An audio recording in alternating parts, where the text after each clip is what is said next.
Assalamualaikum warahmatullahi wabarakatuh. Waalaikumsalam warahmatullahi wabarakatuh. Innal hamdalillah nahmaduhu wa nasta'inuhu wa naghfiruhu wa na'udzu billahi min syururi anfusina wa min sayyiati a'malina. May yahdihillahu fala mudilla lahu wa may yudlilhu fala hadiya lahu. Asyhadu an la ilaha illallah wahdahu la syarika lah wa asyhadu anna Muhammadan abduhu wa rasuluh sallallahu alaihi wasallam la nabiyya ba'dahu. Amma ba'du. Puji syukur marilah kita haturkan kehadirat Allah Subhanahu wa taala yang mana telah melimpahkan rahmat dan karunia-Nya kepada kita semua sehingga kita dapat berkumpul pada hari ini dalam diseminasi budaya positif oleh CGP Angkatan 11 Kota Padang Panjang. Salawat beriring salam tidak lupa pula kita kirimkan kepada arwah junjungan kita Rasulullah Sallallahu Alaihi Wasallam yang telah membawa kita dari zaman kebodohan kepada zaman terang benderang yang penuh dengan ilmu pengetahuan yang seperti yang dapat kita rasakan pada siang hari ini. Yang terhormat Ibu Indrayani SPD selaku Kepala TK Armina Ihsan Kamil, seterusnya guru-guru TK Aisyah Bustano Atfal, TK Smart Kid, serta TK Armina Ihsan Kamil, audiens diseminasi budaya positif yang berbahagia. Izinkanlah saya menyampaikan susunan acara pada hari ini. Yang pertama pembukaan, yang kedua menyanyikan lagu Indonesia Raya, yang ketiga sambutan oleh Ibu Kepala TK Armina Ihsan Kamil, yang keempat diseminasi budaya positif, yang kelima penutup. Ibu-ibu yang saya hormati, marilah kita mulai acara kita pada hari ini dengan mengucapkan basmalah. Bismillahirrahmanirrahim. Acara selanjutnya menyanyikan lagu Indonesia Raya. Hadirin dimohon berdiri.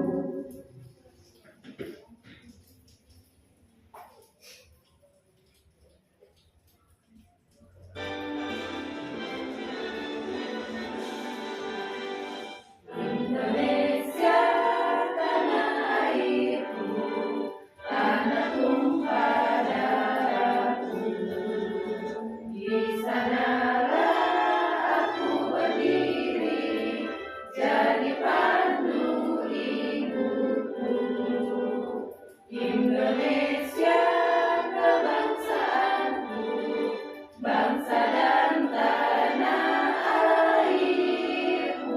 Marilah kita berseru, Indonesia bersatu. Hiduplah tanahku, hiduplah negeriku, bangsaku, rakyatku semuanya. Bangunlah jiwanya, bangunlah badannya untuk Indonesia Raya. Indonesia Raya, merdeka, merdeka, tanahku, negeriku yang ku cinta. Indonesia Raya, merdeka, merdeka, hiduplah Indonesia Raya. Indonesia Raya, merdeka, merdeka, tanahku, negeriku yang ku cinta. Indonesia Raya, merdeka, merdeka, hiduplah Indonesia Raya.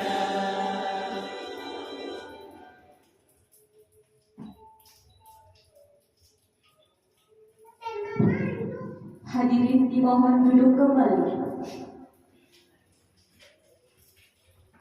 Acara selanjutnya sambutan oleh Kepala TK Armina Ihsan Kamil kepada Ibu Indrayani SPD disilakan.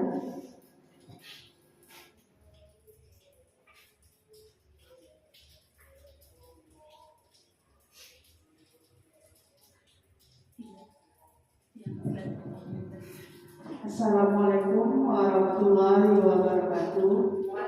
Waalaikumsalam warahmatullahi wabarakatuh. Alhamdulillah rabbil alamin wassalatu wassalamu ala asrafil anbiya'i wal mursalin wa ala alihi washabihi ajmain. Puji syukur kita panjatkan kehadiran Allah Subhanahu wa taala yang telah melimpahkan rahmat dan karunia-Nya kepada kita sehingga kita dapat hadir pada kegiatan hari ini, yaitu diseminasi budaya positif oleh calon guru BPRA Angkatan 11 Kota Padangpanjang, yaitu Ibu Rizka Andarita. Dan tak lupa pula kita kirimkan salam dan salawat kepada Nabi kita, Nabi Muhammad SAW, yang telah membawa kita dari alam yang gelap gulita ke alam yang terang benderang seperti saat ini, yang penuh dengan ilmu pengetahuan. Untuk tidak memperpanjang mukadimah, saya akan memulai sambutan ini. Yang terhormat Ibu Rizka Andarita sebagai CGP Angkatan 11 Kota Padangpanjang, ibu-ibu guru yang berasal dari TK Armina, TK Semakin, dan TK Asia yang dapat hadir pada kesempatan siang ini. Pada hari ini saya mengucapkan banyak terima kasih kepada ibu-ibu yang dapat menghadiri kegiatan hari ini, dan saya mengharapkan dengan adanya kegiatan ini ibu-ibu semuanya dapat menerapkan budaya positif dalam kegiatan pembelajaran sehari-hari di sekolahnya, karena penerapan budaya positif ini sebenarnya kan adalah karakter yang akan diterapkan ke anak-anak kita, di mana anak-anak kita adalah anak usia dini, anak yang berada di usia golden age-nya. Jadi dengan budaya positif ini diharapkan tertanam kepada anak-anak kita yang akan mereka menjadi istilahnya jadi fondasinya untuk dia melanjutkan kepada pendidikan selanjutnya di pendidikan dasar. Jadi dengan adanya budaya positif ini yang telah ibu-ibu nanti dengarkan dari Ibu Rizka dapat diterapkan di kelasnya dalam pembelajaran, sehingga semoga apa yang kita cita-citakan melalui visi-misi sekolah masing-masing itu dapat terwujud nanti di akhir anak kita sekolah di taman kanak-kanak. Mungkin sekian dulu sambutan dari saya. Semoga sukses kegiatan ini dan berjalan lancar. Mohon maaf jika ada salah. Saya akhiri dengan mengucapkan Assalamualaikum warahmatullahi wabarakatuh. Waalaikumsalam warahmatullahi wabarakatuh.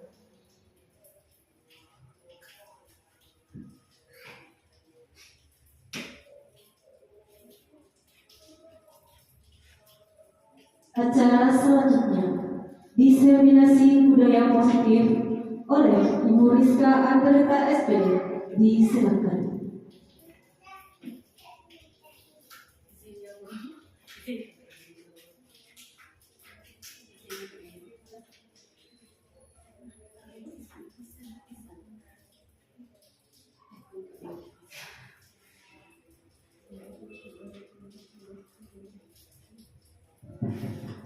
Terima kasih Bu Puput. Assalamualaikum warahmatullahi wabarakatuh. Waalaikumsalam warahmatullahi wabarakatuh. Mana senyumnya ibu-ibu? Kok sih perut aja tengah hari ya, jam rawan loh. Jam rawan juga nih. Oke, coba mana senyum manismu?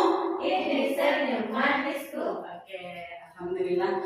Terima kasih Rizka ucapkan kepada Ibu dari TK Semakin, dari TK Asia yang sudah meluangkan waktu dan untuk datang ke TK Armina dalam diseminasi budaya positif. Ini merupakan tugas dari PGP ya Bu, dari PGP Angkatan 11, aksi nyatanya modul 1.4. Mudah-mudahan di sini Rizka bukan menggurui atau mengajari, tetapi berbagi ilmu, sedikit ilmu yang didapatkan selama pendidikan guru penggerak. Mudah-mudahan apa yang disampaikan nanti sedikit banyaknya memberikan manfaat untuk kita, baik untuk kita sendiri maupun untuk di sekolah kita masing-masing. Oke, di sini Rizka izin ya Bu untuk berdiri. Di sini ada diseminasi budaya positif. Itu sebelum kita masuk dalam poin-poin dalam budaya positif itu kan ada banyak Bu. Ada banyak tuh CGP juga kalau dalam modul 1.4 ini agak sedikit apa ya Bu namanya? Agak sedikit ngebut karena materinya banyak, waktunya pun disamakan dengan yang sebelum-sebelumnya yang materinya hanya sedikit. Jadi di situ CGP juga di situ harus pintar-pintar cari waktu dan memanfaatkan waktu untuk belajar mandiri dalam memahami materi-materi yang alhamdulillahnya banyak Bu. Ada 7 materi dalam modul 1.4 yang budaya positif. Di sini sudah ada budaya positif. Kira-kira budaya positif di sekolah yaitu nilai-nilai dan kebiasaan-kebiasaan di sekolah yang berpihak pada peserta didik agar mereka dapat berkembang menjadi pribadi yang kritis, penuh hormat dan bertanggung jawab. Setuju Ibu? Setuju Ibu? Setuju. Jadi di sekolah baik itu di TK, SMP, SMA itu mau di tingkat pendidikan itu sebaiknya dibudayakan budaya positif ini karena untuk membentuk seperti yang Bu ingin atau kepala sekolah sampaikan dalam pembentukan karakter apalagi untuk anak usia dini ya Bu ya. Jadi untuk fondasi awal anak untuk melanjutkan ke tahap selanjutnya itu kondisi awalnya ada di kita di usia anak usia dini ya Bu ya 0 sampai 6 tahun. Nah, ini yang Bu Rizka sampaikan tadi Bu, ada konsep inti budaya positif. Ada 7 materi yang disampaikan dalam kegiatan dalam modul 1.4 ini. Yaitu ada perubahan paradigma belajar, ada disiplin positif, ada motivasi perilaku manusia, keyakinan kelas, segitiga restitusi, posisi kontrol guru, dan kebutuhan dasar manusia. Kira-kira dari poin-poin ini atau bagian ini Bu Rizka rasanya ibu-ibu yang di sini sudah tidak asing lagi mendengar tentang materi yang disampaikan seperti disiplin positif atau paradigma. Mungkin ada beberapa yang baru terdengar bersama kita ya Bu ya. Kira-kira apa Bu yang baru terdengar tadi Bu? Di sebelum restitusi Bu, restitusi ya, segitiga restitusi. Kalau kebutuhan dasar manusia mungkin sama-sama kita tahu ya Bu. Motivasi perilaku manusia mungkin itu dari katanya saja mungkin sudah bisa kita pahami. Cuma mungkin ada yang agak jarang terdengar itu ada segitiga restitusi. Nanti akan kita berbagi nanti ilmunya pada slide berikutnya Bu. Kita lanjut Bu.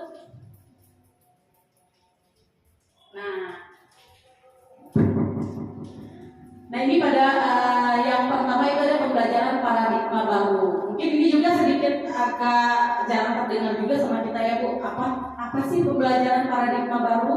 Nah, pembelajaran paradigma baru dirancang berdasarkan prinsip pembelajaran berdiferensiasi sehingga setiap siswa belajar sesuai dengan kebutuhannya dari tahap perkembangan untuk mencapai profil pelajar Pancasila. Nah itu disitu kan ada tuh sesuai dengan kebutuhannya. Jadi kita dalam mendidik anak itu kita sesuaikan dengan kebutuhan belajar anak. Tidak hanya dari kita apa yang kita mau kita ajarkan ke anak, tidak seperti itu. Mungkin dari awal kita akan melakukan untuk awal tahun ajaran baru itu kan kita ada asesmen awal ya Bu ya.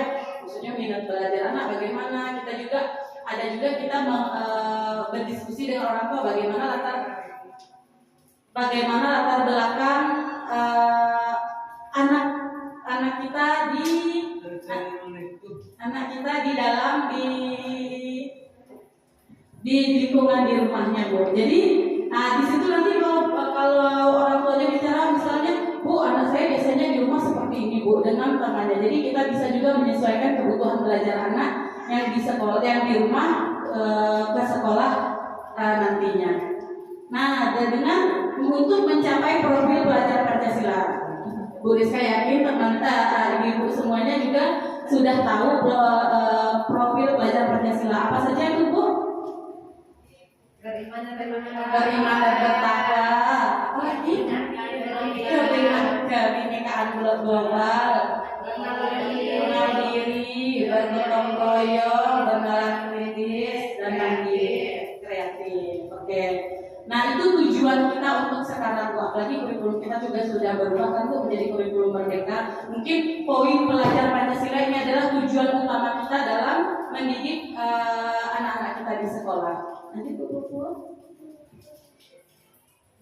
Nah, untuk perubahan paradigmanya ini ada poin yang pertama itu untuk membangun budaya yang positif. Sekolah perlu menyediakan lingkungan yang positif, aman dan nyaman agar murid-murid mampu berpikir, bertindak dan menciptakan dengan merdeka, mandiri dan bertanggung jawab. Nah, ini poin yang paling penting adalah sekolah perlu menyediakan lingkungan yang aman dan nyaman bagi anak. Nah, jadi kalau sekolah kita tidak menciptakan lingkungan yang aman, anak-anak juga nantinya tidak akan betah di sekolah. Tidak bisa kita mencapai tujuan seperti yang tadi, mencapai tujuan profil pelajar Pancasila. Karena sekolah kita kurang nyaman sama anak. Jadi kita sebelum masuk ke dalam pendidikan yang selanjutnya itu kita usahakan di sekolah kita itu mempunyai rasa yang aman bagi murid maupun wali murid dalam menitipkan anaknya untuk kita didik dan untuk mencapai profil pelajar Pancasila. Lalu lazimnya disiplin dikaitkan dengan kontrol, dalam hal ini kontrol guru dalam menghadapi murid. Jadi kayaknya disiplin kok agak bahasanya atau katanya agak mengerikan untuk disiplin. Ya, langsung kalau disiplin kok berdiri aja kita itu udah disiplin mungkin dalam artian kebanyakannya. Jadi dalam kontrol ini itu yang memegang posisi yang memegangnya guru dalam menghadapi muridnya. Nah, ini ada miskonsepsi tentang teori kontrol. Itu ada ilusi mengontrol murid. Nah, kita menurut ibu-ibu, siapa yang bisa mengontrol murid? Kita bisa nggak mengontrol murid sebagai guru? Kita, Bu?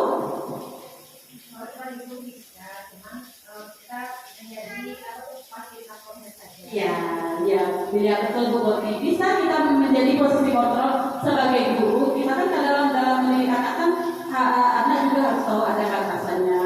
Jadi guru juga memiliki kontrol untuk murid, cuma disesuaikan dengan kondisi dan situasi keadaan murid di sekolah.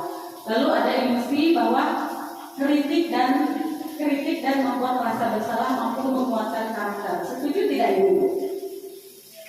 Setuju tidak bahwa kritik dan membuat rasa bersalah mampu menguatkan karakter si anak? Tidak ya Bu ya. Jadi kena mentalnya.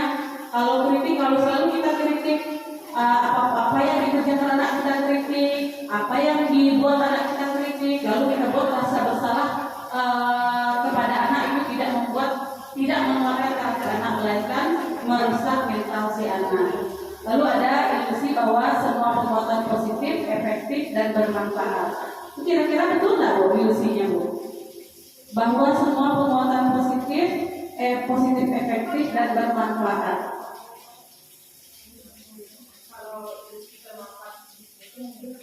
Bisa jadi ya Bu ya, bisa jadi teori kontrolnya ya Bu ya. Jadi tidak selalu miskonsepsi. Nah, di yang terakhir itu adalah ilusi bahwa orang dewasa berhak memaksa. Boleh kita memaksa anak Ibu? Tidak. Nah, tadi ada nanti setelah saya tolong Ibu pun selanjutnya. Nah, di sini merubah paradigma stimulus respon ke pendekatan teori kontrol. Tadi ada sedikit cerita juga Ibu masalah yang kontrol tadi. Jadi yang memegang kontrol penuh itu siapa Ibu kira-kira? Antara kita dengan murid, antara kita dengan si anak. Yang memegang kontrol itu gimana Bu? Diri kita sendiri. Sama juga tadi ada kejadian di sekolah. Ada tadi si anak menangis dia, kenapa ditanya sama bu guru kenapa menangis, ya tadi aku diganggu sama teman. Lalu Rizka tanya lagi dengan temannya yang tadi, anggaplah namanya si Badu ya Bu ya. Badu, kenapa tadi temannya bisa menangis? Iya, dia tadi nggak mau teman dengan aku. Jadi paksanya untuk yang si Caca ini untuk berteman dengan si Badu tadi, dipaksanya tuh dia nggak mau berteman dengan aku mau berteman dengan dia. Sementara yang temannya tidak mau berteman dengan si Badu, jadi dipaksanya tuh berteman. Nah, kira-kira begitulah ilusinya tadi itu Bu. Begitulah kontrol diri itu yang memegang hanya kita.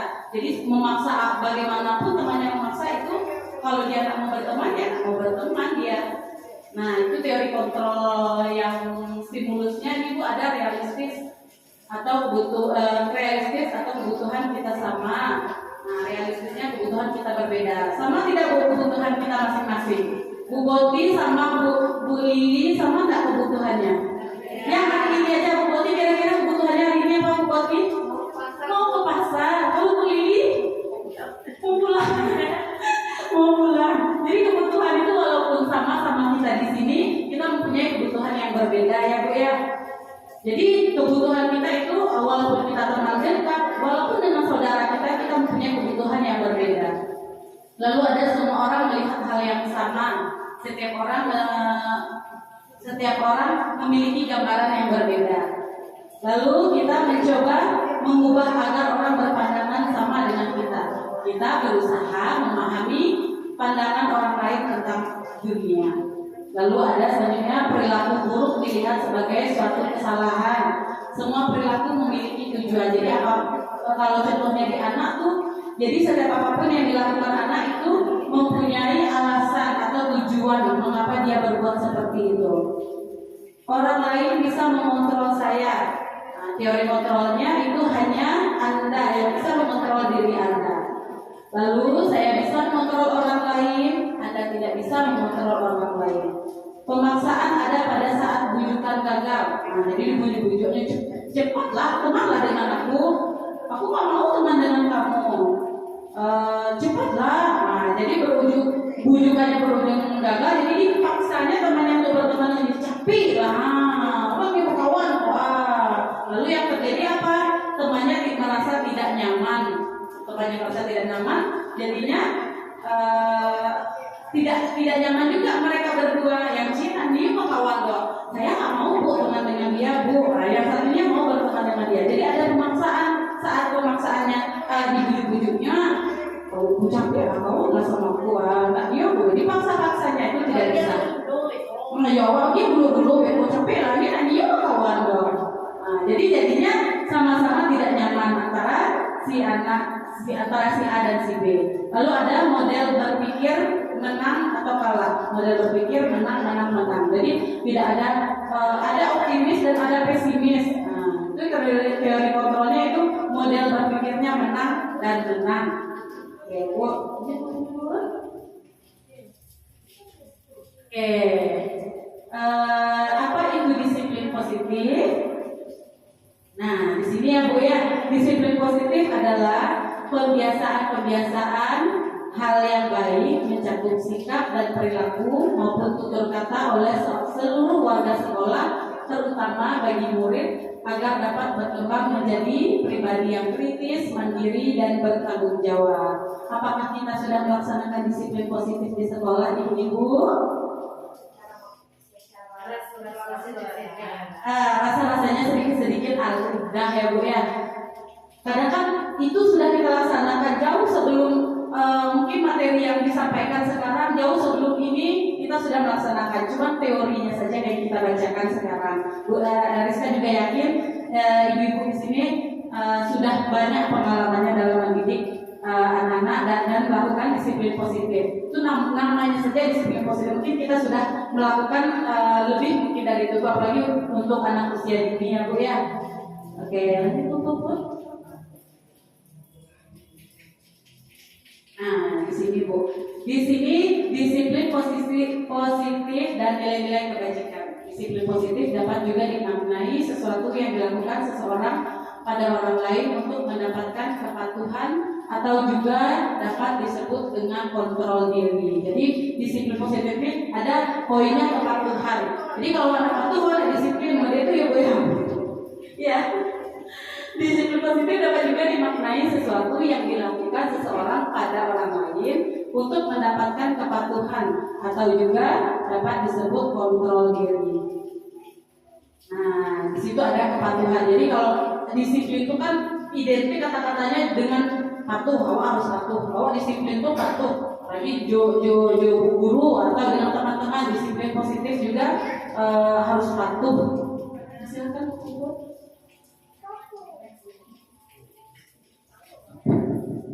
Oke, nah ini ada beberapa contoh nilai-nilai kebajikan yang dapat kita terapkan dalam budaya positif atau disiplin positif. Itu ada kejujuran, kepedulian, rasa hormat, tanggung jawab, disiplin, menghargai, gotong royong, keselamatan dan kesehatan.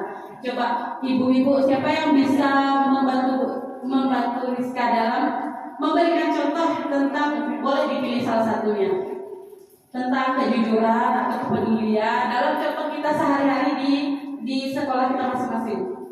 Coba Bu Lili. Nih, ada kan nilai-nilai kebajikan Ibu Lili? Ada nilai kebajikan kan, ada kejujuran, kepedulian, rasa hormat, tanggung jawab. Coba bagaimana di sekolah yang telah Bu Lili lakukan dalam melaksanakan disiplin nilai-nilai kebajikannya dalam, boleh kejujuran, boleh Bu Lili pilih. Bagaimana cara kita menerapkannya Bu Lili? Mungkin orang sendiri yang dari kejujuran mungkin di saat si anak melakukan suatu tindakan kepada temannya, di sini kita tanya dulu, bisa nggak si anak tersebut bercerita yang sebenarnya? Mungkin seperti itu boleh sih. Misalnya si A, kita tidak langsung tadi kamu gini ya sama teman. Jadi kita tidak langsung seperti itu, kita tanya dulu. Nanti apa yang terjadi dengan si B? Jadi situ kita bisa melihat kejujuran anak bercerita yang sebenarnya tidak itu. Walaupun kita sudah tahu cerita sebenarnya seperti apa, mungkin itu sebagai satu contoh bisa terima kasih.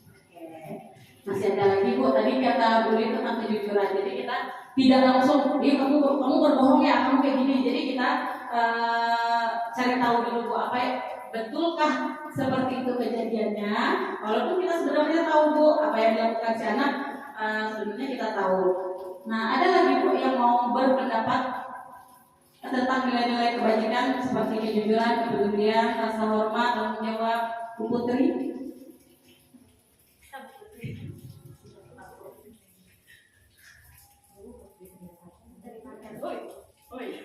Kebetulan Bu Putri ada dua ya, Bu Putri Amina, satu Bu Putri Aisyah, satu. Terima kasih Bu. Mungkin di sini yang diambil tentang tanggung jawab. Seperti biasanya di kelas-kelas anak-anak itu kan suka ngambil mainannya banyak-banyak ya Bu. Jadi dengan menerapkan nilai-nilai kebajikan tanggung jawab, kita mengajarkan anak ketika mereka mengambil suatu mainan, mereka harus bertanggung jawab terhadap mainannya tersebut. Ketika sudah dipakai, maka mereka harus meletakkan kembali ke tempatnya. Mungkin seperti itu. Oke, terima kasih Bu Putri dan Bu Lili. Oke. Ya benar sekali Ibu. Dan jadi di TK itu banyak nilai kebajikan yang bisa kita terapkan. Mungkin kalau di sekolah lanjutan mungkin agak karena agak gimana ya Bu ya, kalau dalam sekolah ini kan kamarnya udah besar-besar. Kalau kita kan memang dari fondasi awalnya kan kita yang berperan dalam membentuk fondasi awal anak, apalagi dalam nilai kebajikan seperti kejujuran, kepedulian, nanti akan dibawanya ketika selanjutnya. Kalau anak sudah jujur, sudah peduli, sudah mempunyai rasa kepedulian, rasa hormat, tanggung jawab, mudah-mudahan untuk tingkat selanjutnya anak-anak bisa tetap memiliki nilai-nilai kebajikan ini, tidak akan dilupakannya. Tapi kalau di TK saja atau di anak usia dini saja nilai kebajikannya belum bisa kita lakukan dengan baik, mungkin agak susah juga merubahnya ketika sudah di tingkat selanjutnya. Jadi Bu, sambil mendengarkan silahkan dicicipi snacknya Ibu-ibu. Apalagi hari hujan agak sedikit gimana kita ya Bu ya. Cuaca dingin loh. Thanks Bu Petruk. Silahkan Ibu. Nah, masuk pada materi yang kedua itu ada, ini berhubungan dari disiplin positif. Nah, di sini ada motivasi perilaku manusia. Ada 3 alasan kenapa motivasi manusia dalam melakukan sesuatu itu ada 3. Ada menghindari ketidaknyamanan atau hukuman, mendapatkan imbalan atau penghargaan dari orang lain, menjadi orang yang diinginkan dan menghargai diri sendiri dengan nilai-nilai yang dipercaya. Ini betul ya Bu ya? Setuju ya Bu ya? Jadi motivasi anak untuk melakukan sesuatu itu dia ada yang menghindari ketidaknyamanan atau hukuman, dia awak tadi hukumnya dari ibu dia awak pada jualan. Ada juga mendapatkan imbalan. Kalau nanti buat kayak gini, nanti aku kasih kamu gelang 1 kata temannya.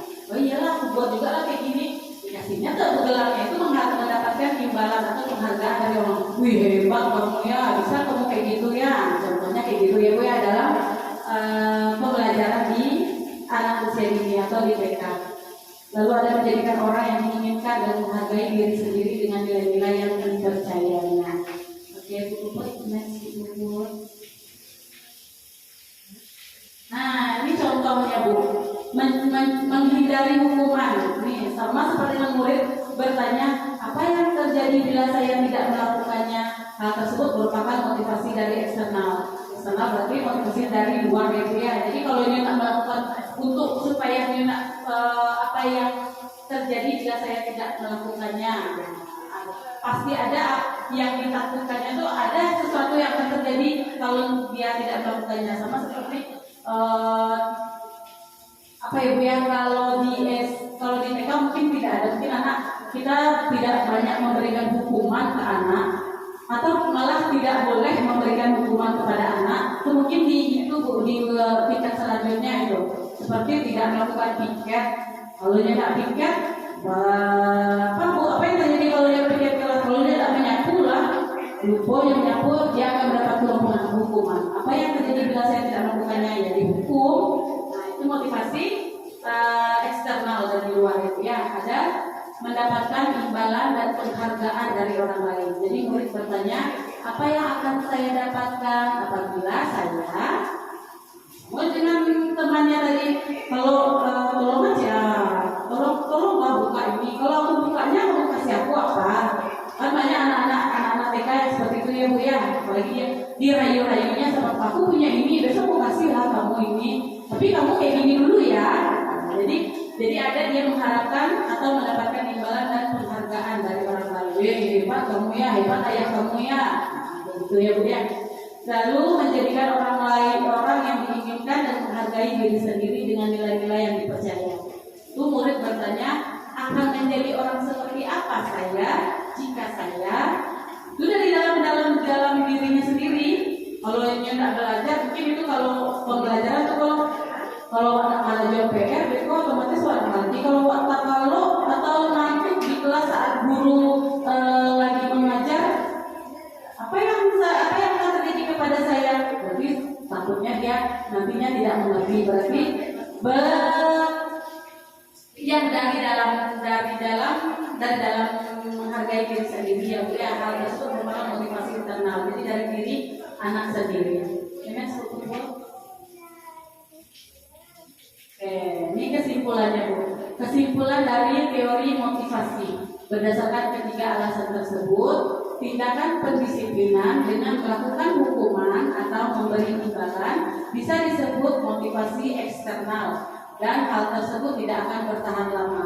Barangkali dengan hukuman dan imbalan siswa memang menjadi patuh, tapi kepatuhan itu hanya bersifatnya sementara dan kedisiplinan yang diterapkan tidak mengubah karakter siswa menjadi kuat. Jadi sementara, jadi motivasi yang di luar itu yang hukuman, imbalan itu bersifat sementara.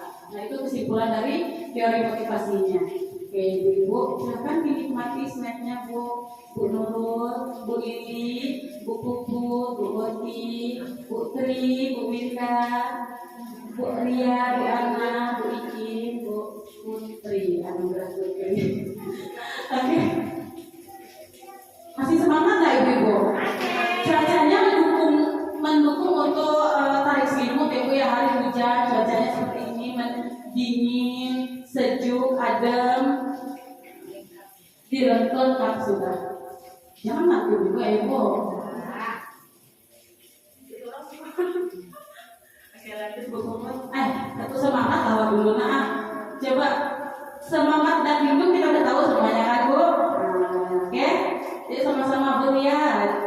Lah ketidur Bu Ria kiranya. Oke. Ayo Bu sama-sama biar lebih semangat lagi Bu.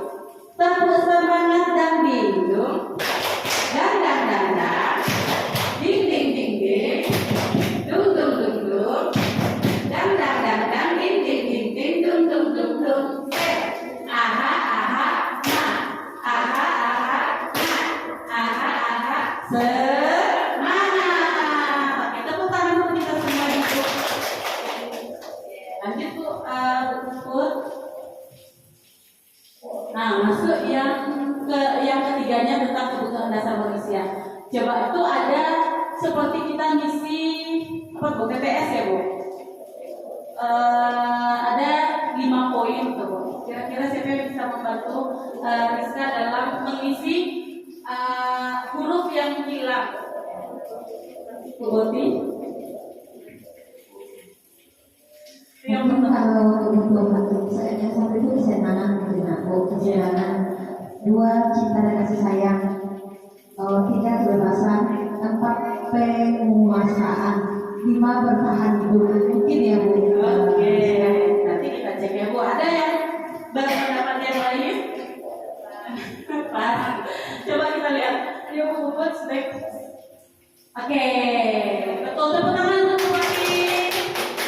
Itu dapat hadiah pulang. Hadiah, oh tidak boleh. Hadiahnya lebih dekat ke pasar, bisa berjalan kaki nanti. Tidak bertahan lama ya. Ibu, ada 5 kebutuhan dasar manusia. Ada kesenangan, ada cinta dan kasih sayang, kebebasan, penguasaan, bertahan dan bertahan hidup. Kira-kira di 5 kebutuhan dasar manusia ini untuk kita pribadi yang mana yang kita sangat kita butuhkan? Semuanya. Kalau cinta dan kasih sayang saja bisa Bu ya. Saya mau disayang saja lah. Iya. Bertahan hidup. Butuh makan. Iya, butuh makan juga ya Bu ya. Jadi kesenangan kita juga butuh, kebutuhan untuk merasakan senang. Lagi kalau kita di sekolah, alhamdulillahnya kita mendidiknya anak usia dini. Jadi banyak, alhamdulillahnya banyak senang yang kita dapat daripada sedihnya. Betul Ibu? Atau ada sedihnya? Atau sedihnya yang banyak atau senangnya yang banyak? Senang bersama anak. Makanya guru-guru TK ini mudah-mudahan cantik-cantik. Tidak sesuai dengan usianya, mungkin lebih muda. Kakak Cuy orang kan di pasar lewat guru TK ya, maksudnya guru TK-nya kalau di sekolahnya kan. Lalu ada cinta dan kasih sayang, kebutuhan untuk diterima, memberikan dan menerima kasih sayang. Apalagi bagi si anak ini paling penting ya Bu ya, cinta dan kasih sayang, karena dia berpindah dari posisi di rumah yang mungkin dengan orang tuanya menjadi ke sekolah itu butuh cinta dan kasih sayang dari gurunya. Lalu ada kebebasan, ada penguasaan dan bertahan hidup.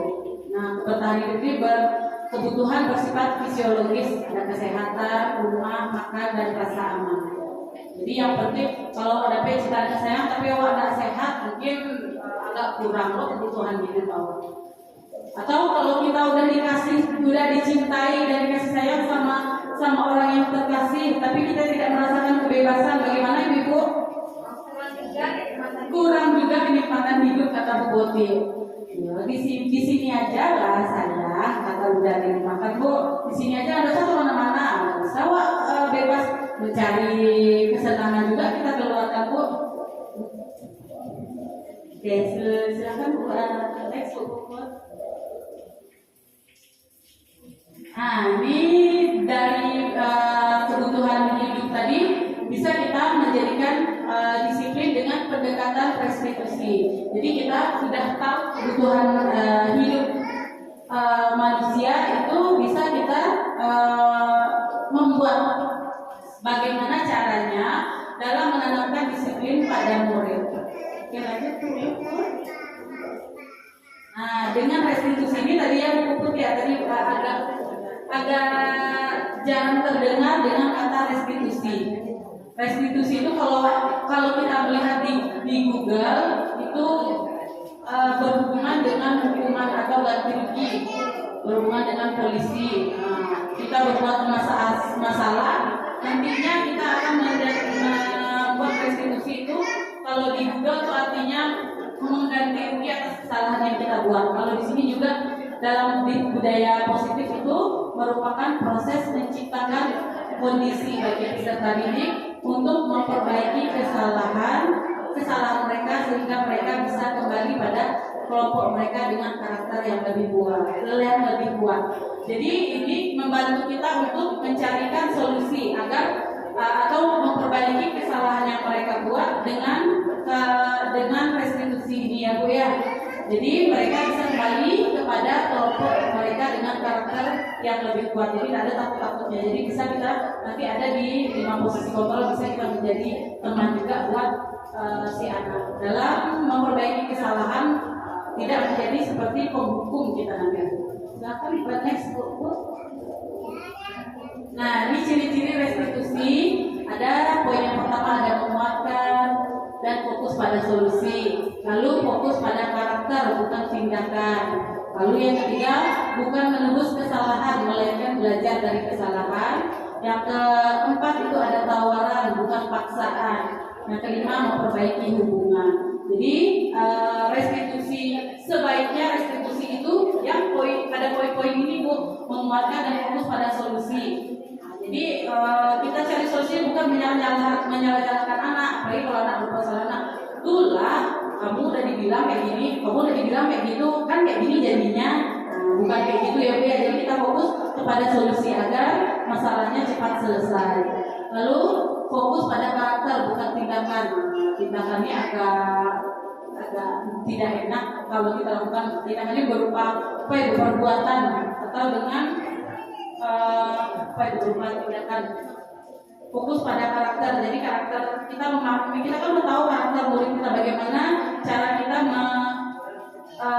memperbaiki dengan melihat karakter si anak. Jadi tidak bisa disamakan cara kita memperbaiki hubungan dengan anak yang seperti ini karakternya atau dengan seperti ini kita samakan, tidak bisa ya Bu. Bukan menebus kesalahan dari melainkan belajar dari kesalahan. Lalu tawaran bukan paksaan dan memperbaiki hubungan. Next, Bu.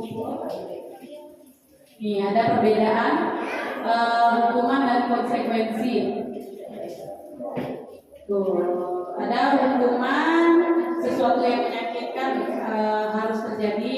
Kalau konsekuensi itu sesuatu harus terjadi. Lalu kalau hukuman membuat anak sakit atau fisik hatinya. Jadi hukuman itu bukan hanya fisik saja ya, kadang dengan kata-kata kita juga bisa menyakiti hati anak untuk jangka waktu yang lama. Lalu kalau hukuman anak membenci kedisiplinan, kalau konsekuensi anak menghargai disiplin. Ada paksaan, ada stimulus atau tanggapan, mendorong anak menyakiti diri sendiri. Kalau kayak konsekuensi mendorong anak agar mudah menyesuaikan diri. Lalu ada konsep diri yang buruk, ada konsep diri yang baik. Ada anak belajar untuk menyembunyikan kesalahan. Kalau konsekuensi anak belajar untuk mematuhi peraturan. Kalau hukuman marah, rasa bersalah, dipermalukan, merasa tak dihargai. Kalau konsekuensi kehilangan hak, dibuat tidak nyaman, diasingkan untuk sementara. Jadi bersifat sementara ya Bu. Jadi konsekuensinya misalnya mencoret diri. Kalau mencoret diri berarti konsekuensinya apa kira-kira Bu? Membersihkan. Kita bersihkan berarti itu adalah konsekuensinya kita berbuat kesalahan. Jadi apa konsekuensinya? Ya membersihkan coretan dindingnya. Oke, next Bu. Nih, ada 5 posisi kontrol seorang guru. Di manakah posisi kontrol guru yang ideal? Kira-kira di mana ya Bu? Itu ada 5 posisi kontrol guru, ada membuat merasa bersalah, ada sebagai teman, ada penghukum, ada pemantau, dan ada manajer. Kira-kira di mana posisi kontrol yang ideal Bu? Yang mana Bu Ana? Bu Ana teman, ada lagi? ada yang manajer, ada yang penghukum. Nah, tidak. Apalagi untuk di anak usia dini tidak pernah kita melakukan hukuman kepada anak ya Bu ya, karena itu tidak sesuai dengan konsep disiplin budaya positif. Lanjut Bu. Nah, ini Bu, posisi kontrol yang ideal untuk guru itu berada di posisi manajer, di mana guru berbuat sesuatu bersama peserta didik, mempersilahkan peserta didik mempertanggungjawabkan perilakunya, mendukung peserta didik agar dapat menemukan solusi atas permasalahannya sendiri. Nah, itu posisi yang paling ideal. Posisi kontrol yang paling ideal untuk guru itu berada di posisi manajer. Oke, lanjut Bu Puput. Next Bu. Nah Bu, nih kita lihat contoh ya Bu, yang di penghukum dari kenapa tidak di penghukum? Nah, kenapa harus di posisi manajer? Nah, kalau di penghukum itu seorang penghukum bisa menggunakan hukuman fisik maupun verbal. Orang-orang yang menjalankan posisi penghukum senantiasa mengatakan bahwa sekolah memerlukan sistem atau alat yang lebih menekankan murid-murid yang lebih dalam lagi. Guru menerapkan posisi penghukum akan berkata, patuhi aturan saya ya, awas. Lalu yang kedua itu kata-kata yang sering digunakan dalam posisi kontrol penghukuman. Kamu selalu saja salah, kamu lagi. Ini tidak ada ya Bu ya, tidak ada. Lalu yang ketiga itu ada, kamu pasti selalu yang terakhir selesainya.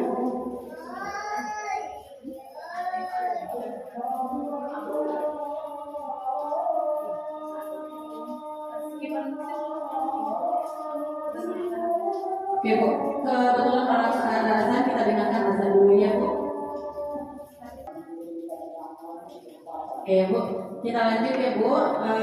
Tadi kita sudah mengenal 5 posisi kontrol guru. Jadi posisi yang paling ideal itu adalah posisi manajer. Lalu ada materi yang ketiga, ada yang keyakinan kelas. Nah, keyakinan kelas dan peraturan kelas adalah hal yang sama. Betul atau salah Bu? Salah. Coba kita lihat. Yuk, salah. Oke.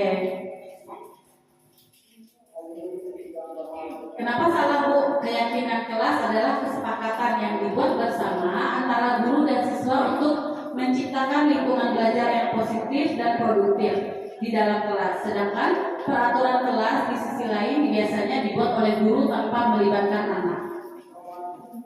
Jadi kalau keyakinan kelas itu kita dengan anak, Ibu Rizka yakin pasti Ibu semua sudah membuat keyakinan kelas di kelas masing-masing, di sekolah masing-masing ya Bu.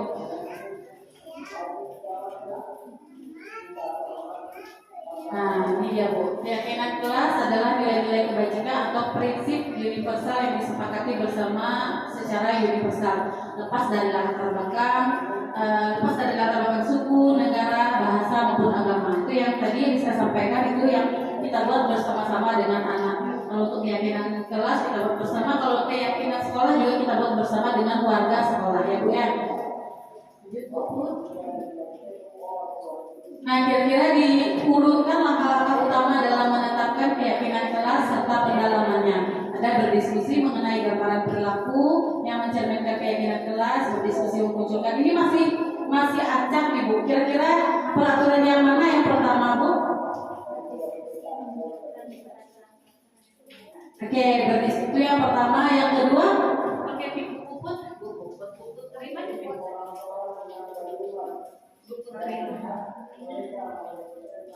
Oke, Bu Putri, coba yang mana ada di mengurutkan langkah-langkah utama dalam menetapkan keyakinan kelas?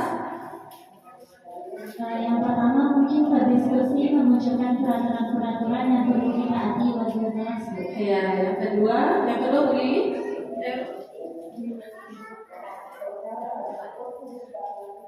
Yang kedua, mengubah peraturan-peraturan menjadi kalimat yang lebih positif. Oke, yang ketiga Bu Boti.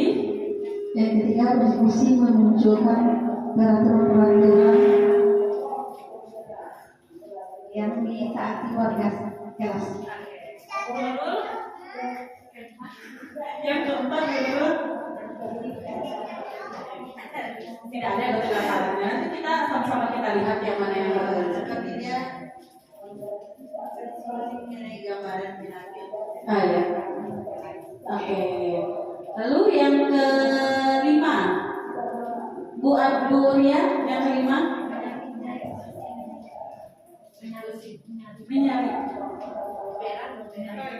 Menyarikan peraturan perjanjian nilai kebajikan dan keyakinan. Oke. Yang keenam, Bu Winda. Meninjau ulang keyakinan kelas dari waktu ke waktu. Oke, alhamdulillah. Coba kita lihat ya Bu ya. Nah, ini yang langkah langkah-langkah dalam membuat keyakinan kelas itu ada yang pertama berdiskusi, memunculkan peraturan-peraturan yang perlu ditaati. Jadi kalau ada peraturan-peraturan yang lama itu kita munculkan dulu. Lalu yang kedua mengubah peraturan menjadi kalimat yang lebih positif. Yang ketiga itu ada menyarikan peraturan-peraturan menjadi nilai kebajikan. Yang keempat berdiskusi mengenai gambaran perilaku yang mencerminkan keyakinan kelas. Yang kelima berdiskusi mengenai peran seluruh warga sekolah. Dan yang terakhir yang keenam itu meninjau ulang keyakinan kelas dari waktu ke waktu.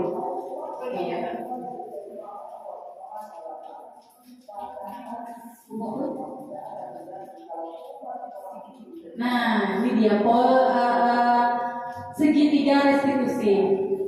Segitiga kita sudah sama tahu ya Bu ya. Coba mana jarinya segitiga Bu?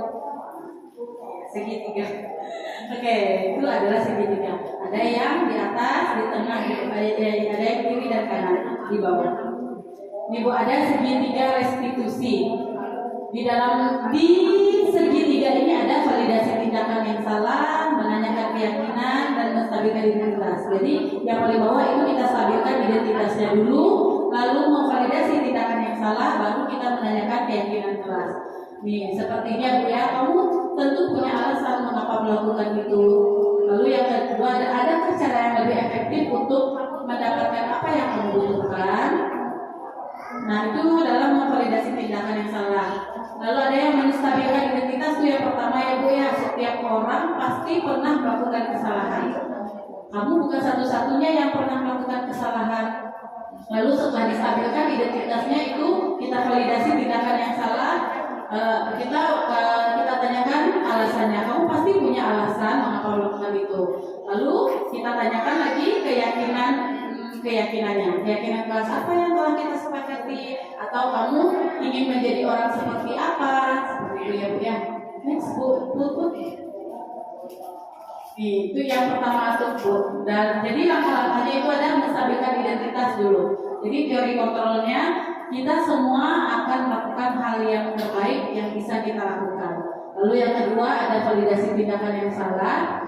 Semua perilaku memiliki alasan. Dan yang ketiga itu menanyakan keyakinan. Kita semua memiliki motivasi internal. Jadi kalau anak salah tuh tidak langsung kita ya kamu tadi yang kayak gini, kita tanyakan dulu alasan. Pasti anak tuh ada mempunyai alasan mengapa dia berbuat salah seperti itu. Alasannya tadi bisa dengan kebutuhannya tadi, kebutuhan manusia. Bisa jadi dia membutuhkan kasih sayang, bisa jadi dia butuh kebebasan, bisa jadi dia butuh kesenangan, lalu dan yang lainnya ya Bu ya. Jadi kita tanyakan dulu alasan, kita validasi dulu tindakan yang salahnya, lalu kita tanyakan keyakinan yang telah kita sepakati. Next Bu. Nah ini dia Bu, tahapan segitiga restitusi. Yang pertama itu menstabilkan identitas.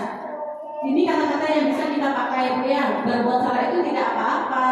Lalu supaya anak bisa merasa nyaman. Tidak ada manusia yang sempurna. Jangan saya juga pernah melakukan kesalahan seperti itu. Bisa jadi kita ginikan, Bu Rizka dulu pernah juga seperti ini.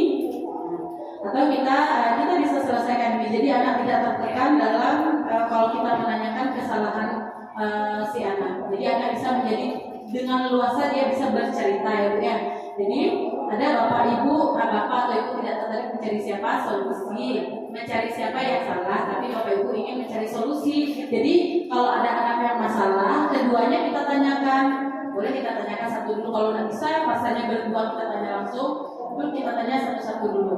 apa kita sampaikan identitasnya dulu ya Bu ya. Lalu kamu berhak merasa begitu. Jadi kita senangkan hatinya, karena kalau misalnya dia kesal, aku kesal sama dia Bu, karena dia tuh tadi rebut mainan aku, jadi aku pukul dia.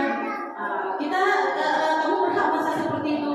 Kita validasi tindakannya itu, walaupun itu tidak betul ya Bu ya, cuman supaya dia si anak bisa merasa nyaman bercerita dengan kita, bisa kita gunakan kata-kata kamu berhak merasa seperti itu. Lalu yang keduanya yang kedua tahapan sertifikat restitusi itu validasi tindakan yang salah. Kamu pasti punya alasan, ini seperti yang Bu Rizka sampaikan tadi. Jadi si anak pasti punya masalah dalam melakukan itu, punya alasan dalam melakukan itu. Next. Lalu tahapan yang ketiga adalah menanyakan keyakinan kelas.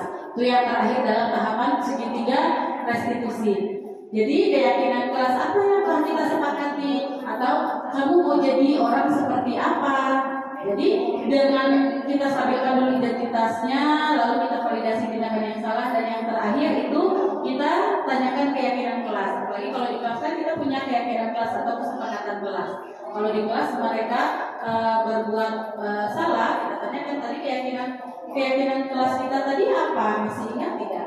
Nah itu yang poin yang terakhir. Jadi sebelum kita masuk menanyakan keyakinan kelas, kita validasi dulu tindakan yang salah si anak, atau yang pertama itu kita stabilkan dulu identitasnya ya Bu ya. Itu adalah 3 tahapan segitiga restitusi. Alhamdulillah, thank you katanya. Oke. Jadi dalam 7 materi yang tadi itu mungkin yang segitiga restitusi tadi yang agak jarang kita dengar ya Bu ya. Padahal kita sudah melakukan itu. Cuma kata-katanya mungkin teorinya baru kita pahami sekarang. Apalagi kalau untuk anak usia dini rasanya itu sudah kita lakukan ya Bu ya. Alhamdulillah, mungkin sekian pemaparan materi yang bisa saya sampaikan, mudah-mudahan membawa manfaat untuk ibu-ibu yang telah hadir di sini. Bu Rizka mau refleksi tentang pembelajaran hari ini atau tentang kegiatan kita hari ini. Kira-kira siapa yang Ibu dalam 7 materi tadi yang disampaikan, kira-kira siapa Ibu yang berkenan untuk membagikan refleksi pembelajaran atau refleksi kegiatan hari ini, Bu? Bu Boti. Terima kasih Bu Rizka. Di sini mungkin untuk dari 7 yang kita pelajari itu mungkin posisi kontrol guru, di mana kita sebagai pembuku merasa bersalah, jadi teman, pemantau atau manajer. Tapi di sini mungkin kita di TK sering itu jadi teman dan pemantau gitu. Untuk menuju manajemen itu kita melakukan perubahan diri masing-masing. Semoga kita bisa mengaplikasikan posisi guru sebagai manajer, karena itu adalah posisi guru di mana kita bersama anak itu menyelesaikan masalah secara bersama, bukan mencari masalah, tapi menyelesaikan masalah gitu. Semoga kita bisa mengaplikasikan posisi kontrol guru sebagai manajer. Mungkin itu yang satu pembelajaran ini yang memang melekat di hati. Kalau di sini positif mungkin sudah kita terapkan sehari-hari, tapi posisi kontrol sebagai manajer ini yang memang kita akan menuju ke sana. Semoga kita semua bisa mengaplikasikannya di sekolah kita masing-masing. Terima kasih Bu Rizka. Terima kasih Bu Boti. Ya betul kata Bu Boti tadi yang Ibu, untuk mencapai posisi kontrol yang sebagai manajer tadi butuh tahapan yang kita lalui untuk sampai pada posisi tersebut. Itu mungkin kalau kita di TK atau di anak usia dini itu mungkin kalau sekarang kebanyakan kita menjadi posisi teman, padahal posisi teman itu ada positif dan negatifnya ya Bu ya. Mudah-mudahan nanti setelah kita mempelajari modul-modul ini atau mempelajari materi ini akan naik lagi 1 tingkat menjadi posisi manajer. Mudah-mudahan apa yang terima kasih ya Bu Boti, terima kasih juga untuk ibu-ibu semua. Mudah-mudahan yang bisa sampaikan hari ini bermanfaat. Terima kasih Ibu, bisa kembalikan kepada Ibu moderator. Ya tadi itu dipotong serang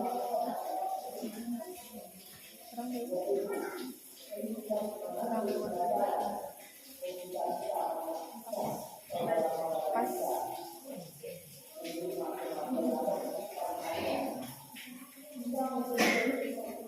Baik, terima kasih Ibu-Ibu.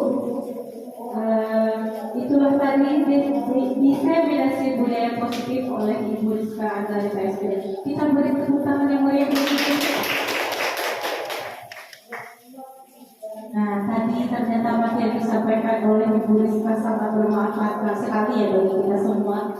Ternyata dalam disiplin positif itu yang sangat melekat sekali bagi saya tadi ketika mendengar, yaitu bahwa disiplin positif merupakan kebiasaan-kebiasaan baik yang dilakukan oleh seluruh warga sekolah, seluruh ternyata.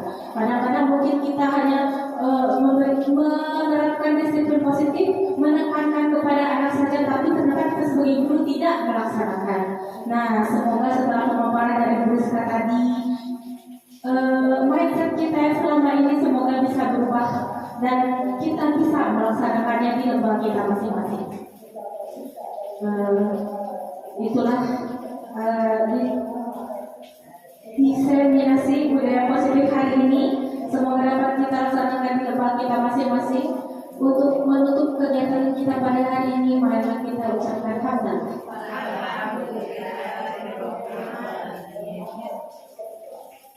Saya sebagai moderator mohon maaf atas segala khilaf dan kekurangan.